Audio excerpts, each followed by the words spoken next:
다시 일으키는 하나님의 손이라는 제목으로 하나님 말씀 증거하도록 하겠습니다. 첫 번째 살필 것은 좋게 봐주는 시선, 그게 중요하다라는 것입니다. 우리가 완벽하지 않습니다. 완벽하지 않은데 사람들을 완벽하다고 생각하면서 이렇게 쳐다보면은 빈틈이 보이죠. 그래서 그걸 갖고 공격하고 비난하고 그러는 거 옳지 않다는 것입니다. 이 나오미를 해석할 때에도 20절에 보니까 뭐 나를 심히 괴롭게 하셨다 하나님이, 21절 보니까 풍족하게 나갔더니 비어 돌아오게 하셨다.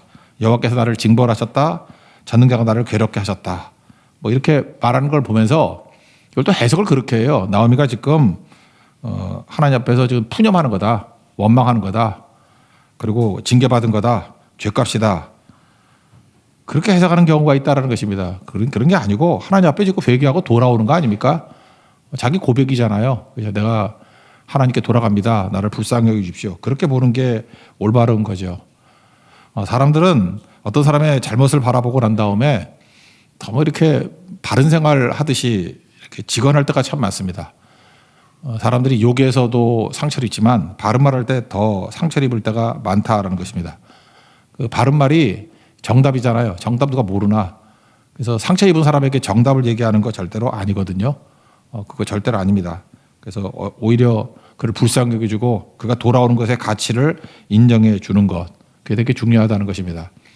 하나님께서 나오미를 버렸겠어요? 버리지 않았잖아요. 마찬가지 여러분들이 어떤 죄를 지었든지 어떤 낙오자가 되었든지 뭐 내가 허물이 있든지 내가 잘못한 허물이 있든지, 아들인데 그거 안 받아줘요? 딸인데 안 받아줘요? 나중에 고치면 다 되는 거지. 그래서 어떤 사람의 가치를 아들이다, 딸이다, 자녀다, 그런 가치를 볼 줄 알아야 된다라는 것입니다. 그래서 예수님의 시선이 중요해요. 예수님의 시선이 아버지의 시선이거든요. 어머니의 시선이거든요. 그래서 좀 자세히 보고 좀 오래 봤으면 좋겠어요. 그 무슨 나태주 시인이라고 맨날 하는 시 있잖아요. 내가 유일하게 외우는 시. 자세히 보아야 예쁘다. 오래 보아야 사랑스럽다. 너도 그렇다.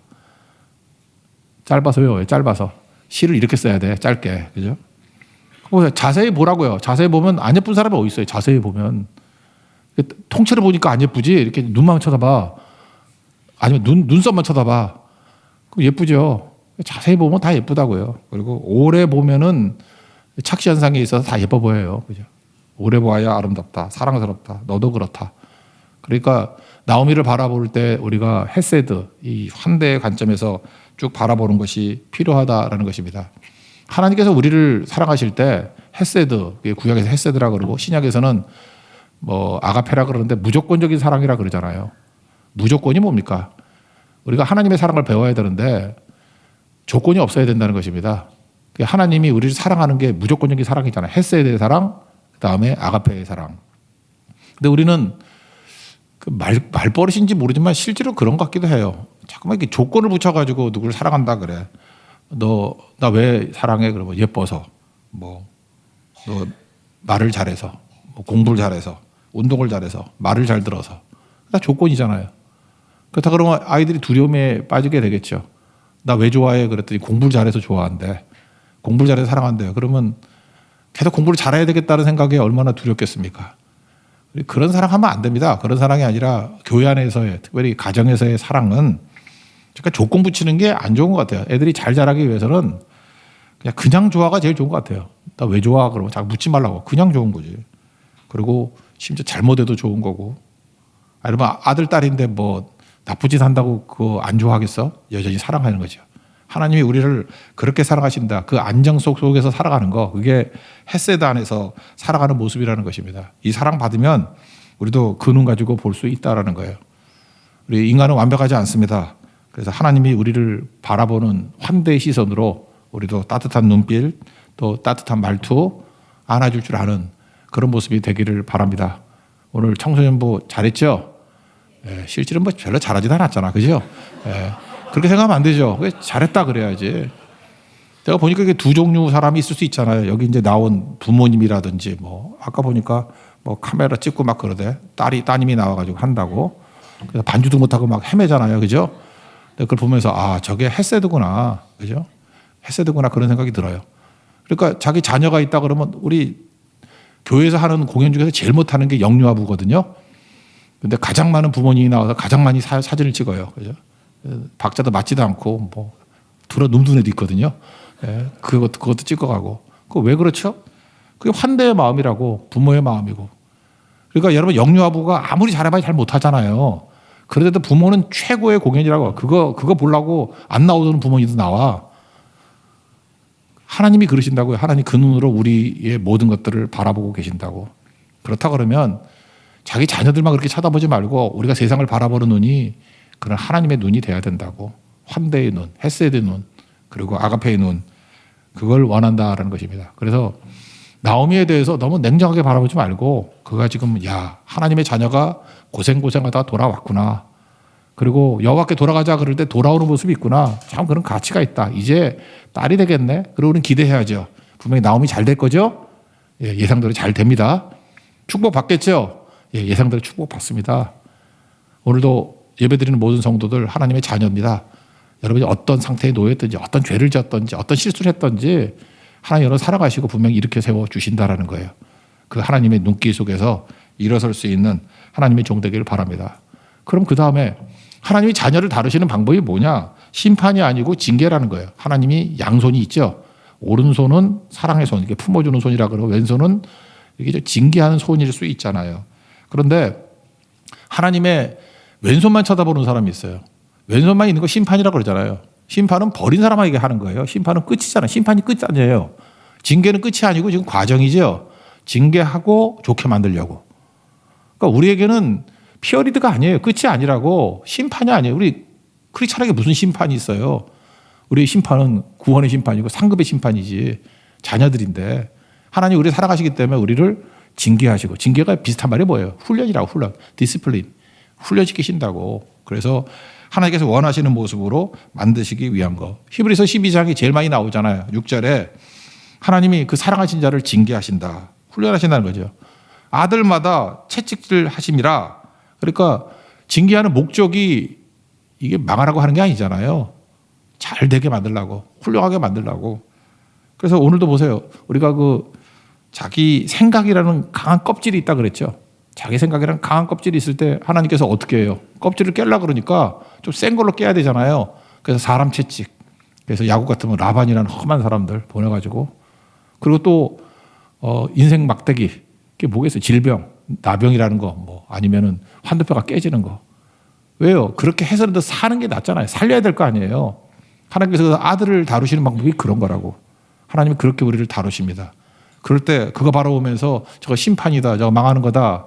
그럴 때 그거는 사랑이 뭔지를 모르는 사람이죠.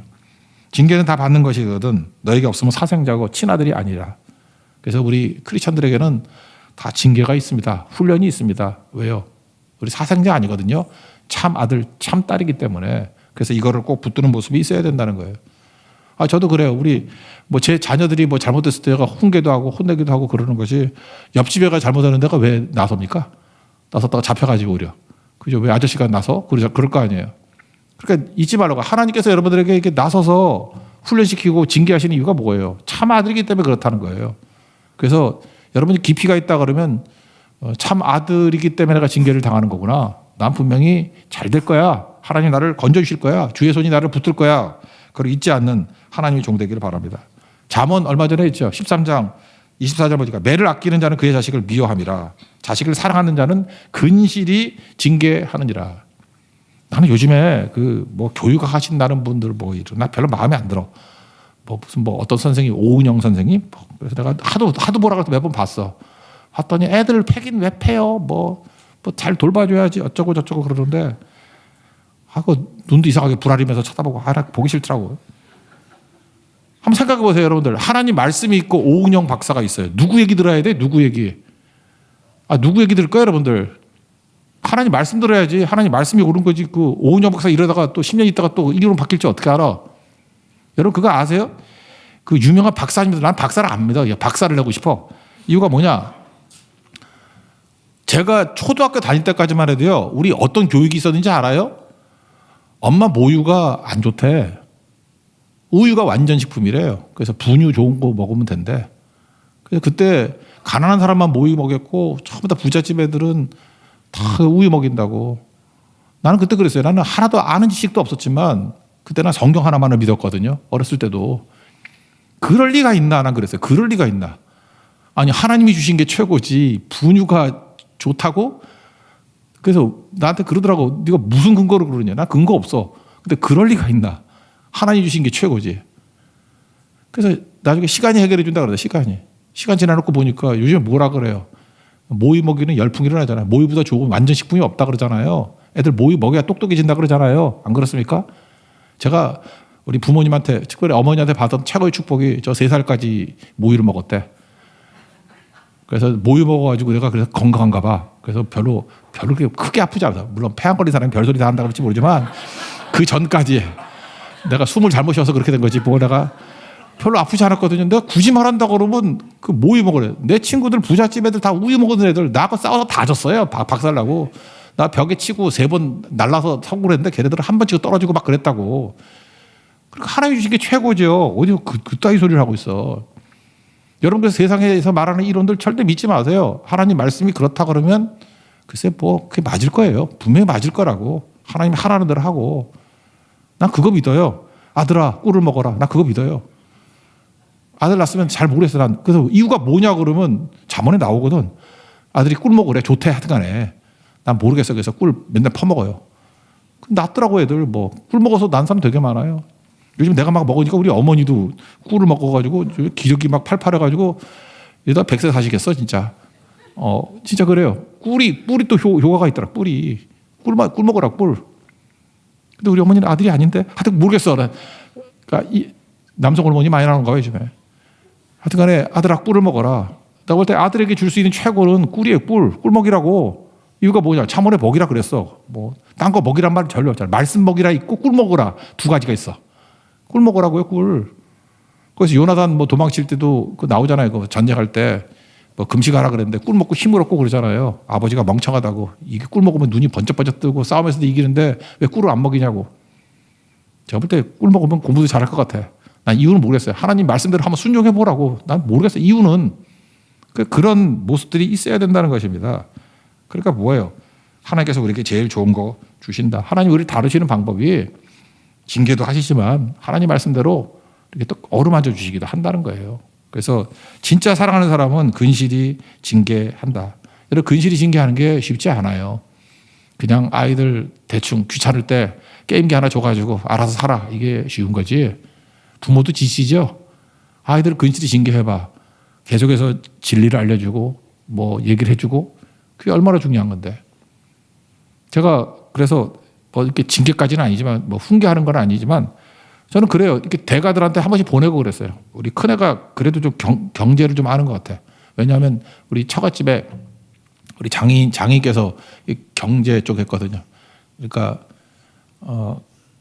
해군 전체에 돈을 달았어요. 격리감이니까. 그러니까 규모도 크고 뭐 알 거 아니에요. 그리고 그 집안이 전부 다 은행가 집안이야.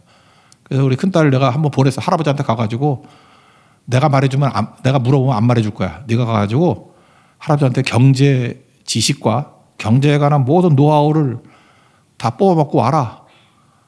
그랬더니 가가지고 할아버지 다 말해주세요. 속이면 안 돼요.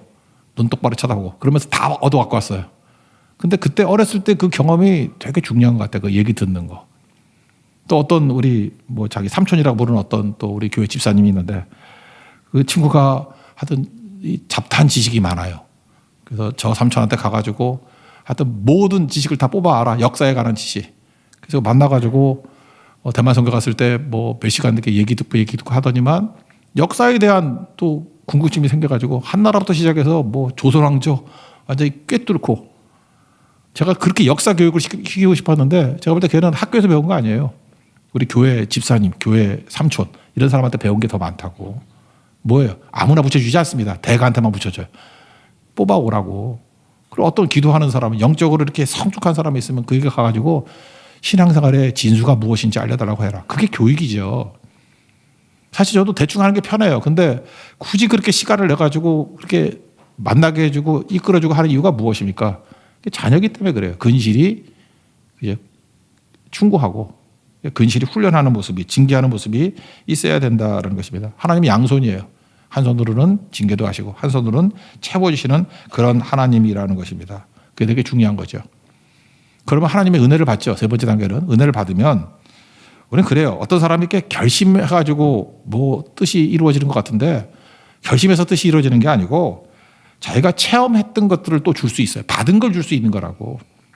여러분 루시 시어머니 따라간 게 신앙적인 동기로 따라갔다고 생각하십니까?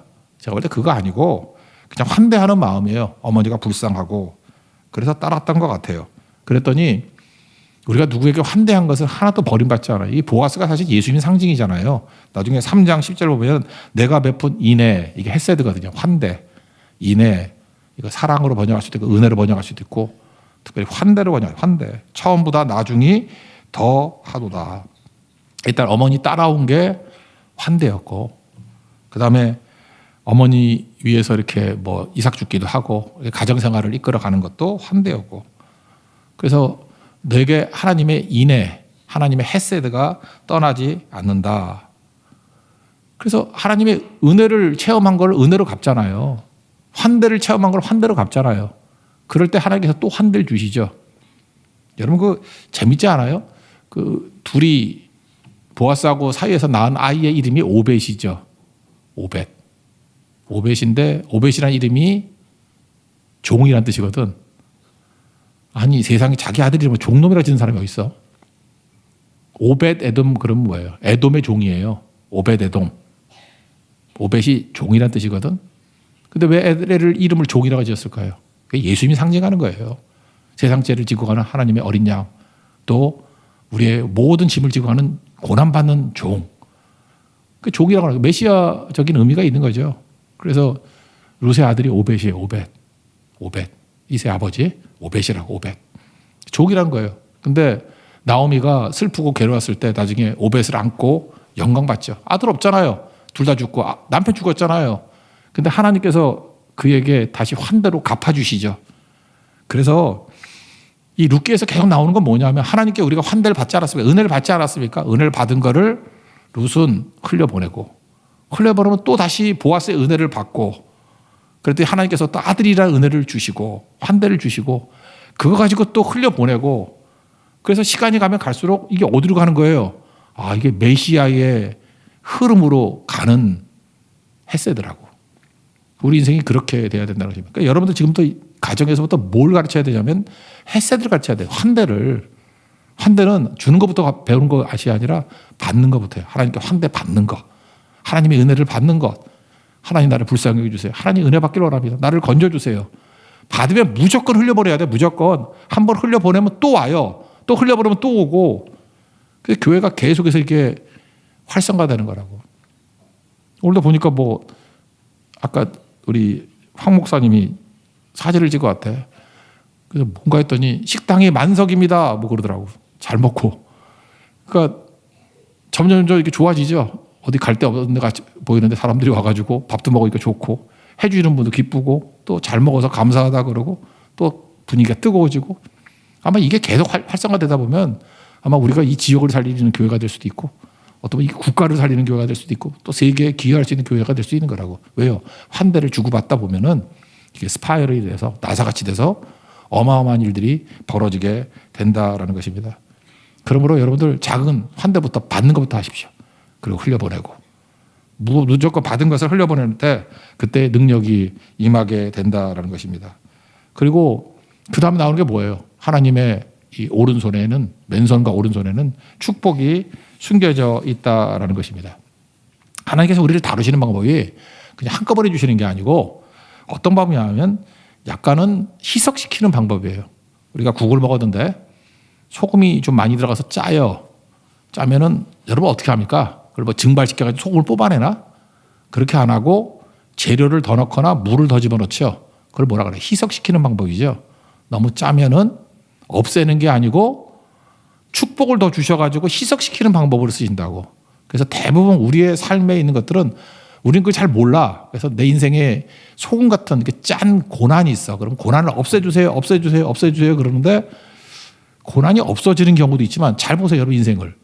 고난은 그대로 있어. 근데 고난을 그대로 두고 하나님께서 축복을 계속 부어 주셔가지고 희석이 되고 그래서 그 내 고난이라는 소금이 내 전체 인생에서 맛을 나게 만드는 힘이 될 때가 훨씬 많다고. 하나님 그렇게 일하셔요. 그래서 하나님은 우리에게 햇새들을 공급하시는 걸 통해 가지고 최고의 것으로 주실 때가 있다라는 것입니다. 어떤 사람은 이렇게 분노가 있는 분들 있잖아요. 분노, 화를 많이 내는 분. 그래서 화를 없애야 된다. 근데 그게 쉽나? 원래 그 화를 잘 내는 사람은요, 나쁜데 화를 내는 사람이 또 정의로운데도 화를 많이 내. 근데 하나님께서 그걸 그대로 놔두시고, 뭐 화 잘 냈던 사람이 누군가, 뭐 베드로도 좀 화내고 막 그러지 않았나? 바울이 그랬죠. 바울이 화 얼마나 잘 냈어요, 그죠? 뭐 사람 때려 죽이고 막 그런 사람 아니에요. 근데 하나님께서 그에게 은혜를 많이 주시니까 그 화내는 것이 뭐로 바뀌어요?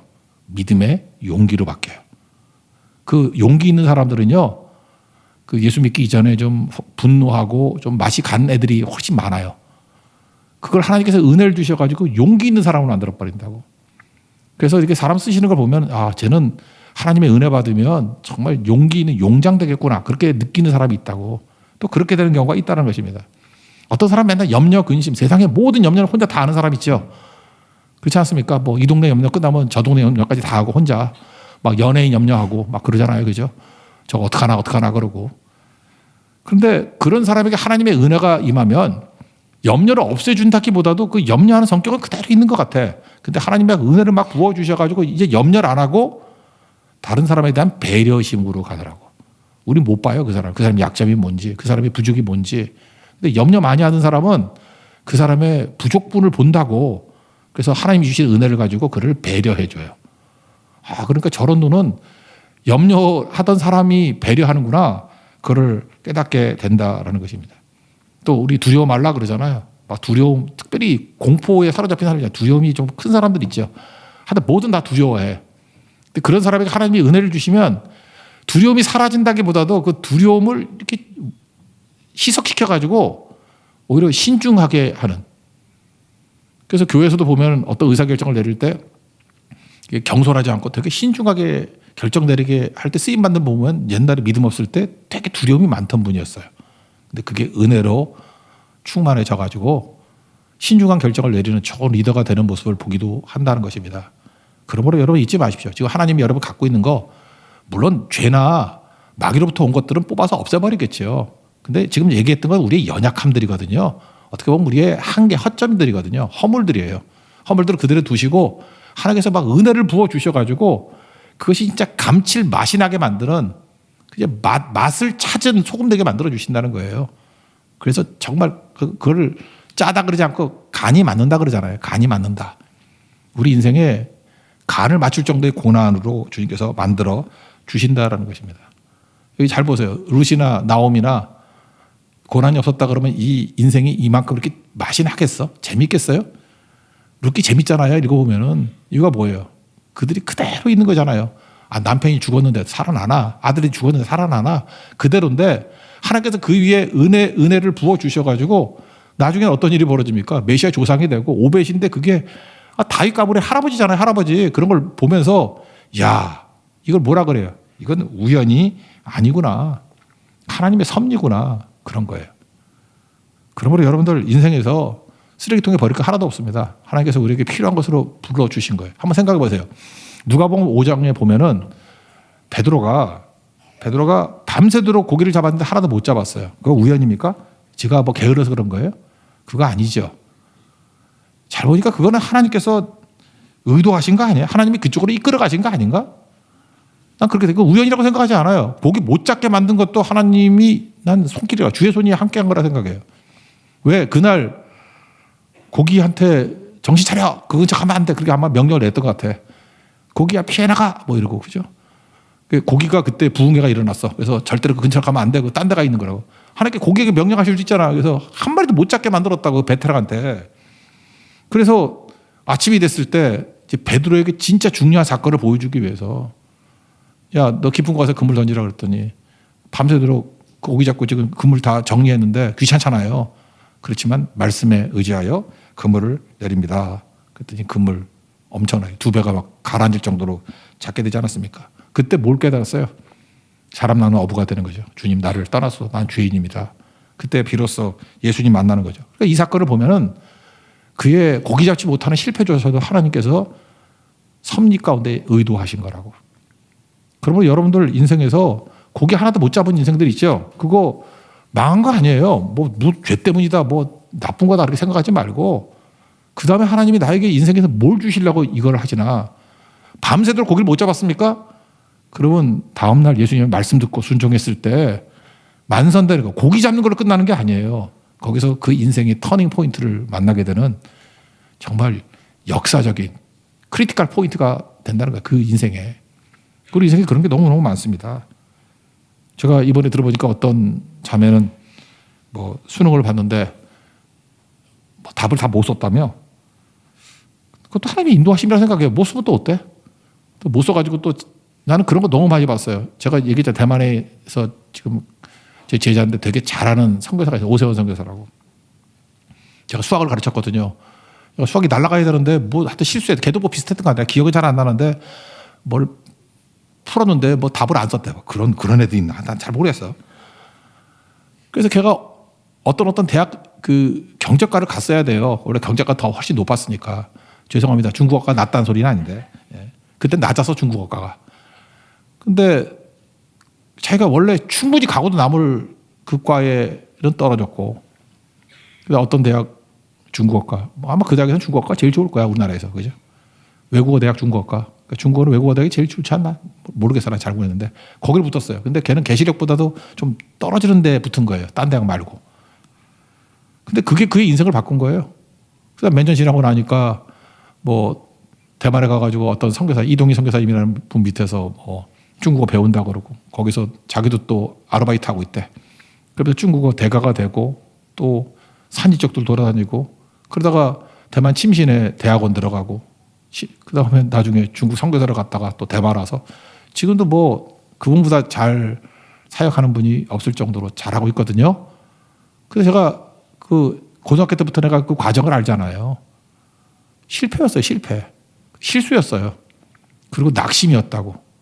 근데 나 그때도 믿었어요. 내가 그때 뭐 제자니까 내가 권면했었어요. 권면했는데 하나님이 너를 그렇게 버릴 리 없다고. 이게 최선의 길일 거라고. 이걸로 되게 좋을 거라고. 사실 저도 뭐 뭣도 모르면서 괜히 말만 그래서. 제가 주일학교 교사였거든. 제가 고등부였고 내가 대학생이었는데 선생님이었어, 선생님. 나한테 선생님이라 불렀는데 5살 차이인데 선생님이었어, 내가. 선생님이라 그랬었는데 잘 믿고 잘 따라줬어요. 근데 그 말이 다 맞잖아요. 뭘 믿은 거예요? 하나님의 헤세드, 하나님의 신실하심을 믿은 거라고. 저는 그런 걸 뭐 예를 너무 많이 들 수 있습니다. 여러분 인생도 마찬가지예요. 여러분 인생에 실패 없어요. 실수 없어요. 하나님 실수하지 않는 하나님이에요. 어떤 것조차도 다 선한 것으로 변화시킬 수 있는 하나님이시라는 겁니다. 그래서 하나님의 축복을 믿으십시오. 고난 가운데 숨겨져 있는 하나님의 축복을 믿고 의지하고 나아가야 된다는 거예요. 그리고 잘 보세요. 이 친구가 시험을 왜 망쳤느냐. 중국과 가야 중국 선교사 하기가 좀 편했어. 얘 붙었으면 경제학하고 난 다음에 중국어 또 하려고 그러면 내가 볼 때 훨씬 고난의 길이야. 하나님께서 걔 시험 답안지 제대로 못 쓰게 만들어가지고 외국어, 중국어과 들어가서 그다음부터는 초고속으로 갔어요. 제일 좋은 길, 제일 빠른 길, 제일 최고의 길로 가서 솔직히 말해서 민원 집사보다 내가 볼 때 중국어 더 잘해. 훨씬 잘해. 민원 집사는 싸우는 중국어를 잘하고 욕을 잘하고 그 친구는 설교를 잘하고 은혜스럽게 하고 책 번역도 잘하고 하여튼 내가 볼 때 최고의 우리 선교사예요. 어떤 한국에서 나온 최고의 중국 선교사라고 그렇게 만들었다. 근데 그게 어디서 나온 거예요? 실패같이 보이면서 나온 거라고. 하나님께서 그의 길을 빠르게 지름길이었어요. 그게. 망치는 게 지름길이었어요. 그래서 지름길이 돼가지고 이후에 흔들림 없이 쓰임받도록 이끌어 가시더라는 것입니다. 여러분도 마찬가지예요. 여러분 욕심 때문에 내 멋대로 이렇게 가려고 그러면 하나님께서 분명히 여러분의 길을 막으실 거예요. 제가 지난 주간에 이렇게 뭐 이렇게 숏을 몇 개 보다가 제가 정말 감명받은 게 있는데 얘는 분명히 하나님이 주신 은사는 개그맨이 돼야 되래요. 개그맨이 돼야 돼. 근데 부모가 욕심을 부려가지고 피아노를 시킨 것 같아. 그러니까 하나님은 개그맨이 되려고 이끌어 놨는데 얘는 벌써 생긴 것도 개그맨이야. 모든 걸 다 갖고 있는 거예요. 근데 부모 욕심은 피아노를 시키고 싶은 거야. 그럴 때 애가 어떻게 되는지를 한번 보여주고 싶어요. 한 40초짜리니까 한번 보세요.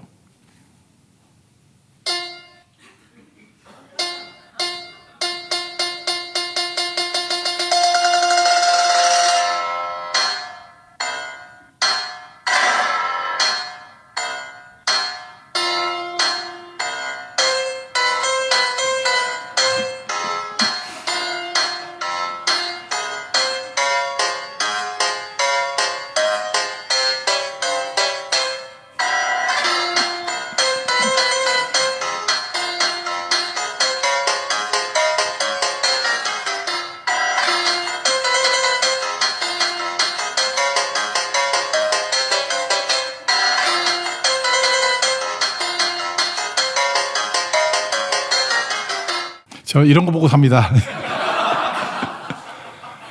그러니까 얘는 개그맨 돼야 돼요. 부모가 얘를 왜 피아노를 시켜? 얘 피아노를.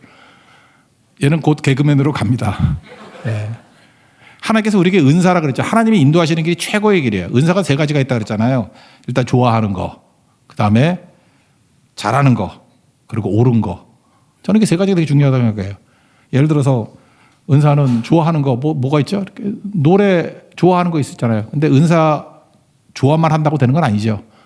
이렇게 찬양하는 거 되게 좋아하는 애들이 있어. 근데 노래 되게 못해. 돼지 멱 다는 소리를 부르는 애 있어. 그건 은사 아니야. 그래서 자꾸만 마이크 안 주면은 여기서 이렇게 뒤에 서 있으라 그러면 은사 아니야.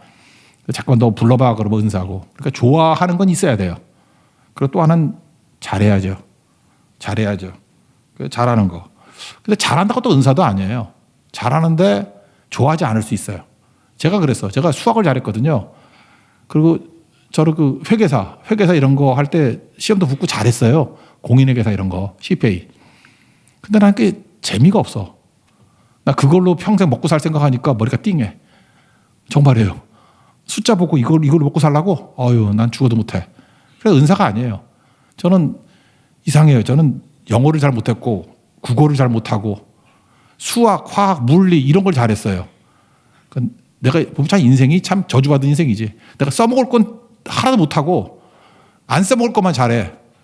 근데 하나님께서 은혜를 주신 거지. 그래가지고 이게 어렵게 여기까지 왔는데 저는 그랬어요. 제가 가는 길하고 전혀 다른 것만 잘했어요.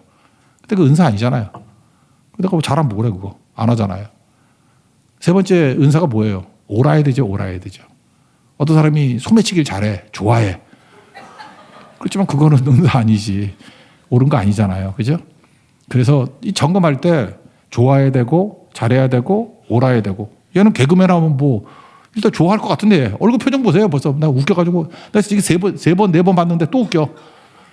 그리고 잘하잖아요. 그죠? 잘하고 그 다음에 뭐 옳은 거잖아요. 틀린 건 아니잖아. 하나님께서 이끌어 가시는 길이 최고의 길이다. 그거 잊지 마십시오.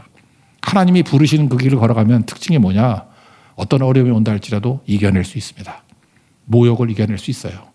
그리고 주님의 부르심을 믿고 순종하고 하나님 앞에 돌이키는 발걸음만 있으면 그때가 다시 시작이 될 수 있다는 것입니다. 오늘 이 저녁에 여러분의 삶이 시작이 되기를 원합니다. 저는 이게 소망이라고 생각해요. 여기 9절 보니까 그 19절이죠.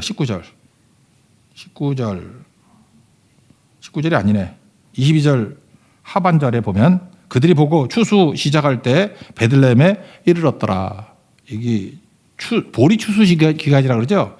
보리 추수 기간이 언제냐면은 이게 가나안 입성할 때하고 똑같은 때 여리고성 그 입성할 때 있죠. 여호수아 3장 15절 보니까 요단이 곡식 거두는 시기에는 항상 언덕에 넘치더라.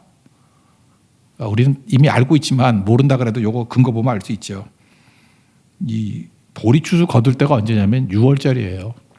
6월절이 어떤 때입니까? 이스라엘의 출발. 그죠? 이전과 이후가 갈라지는 출발. 1월달이잖아요. 1월달.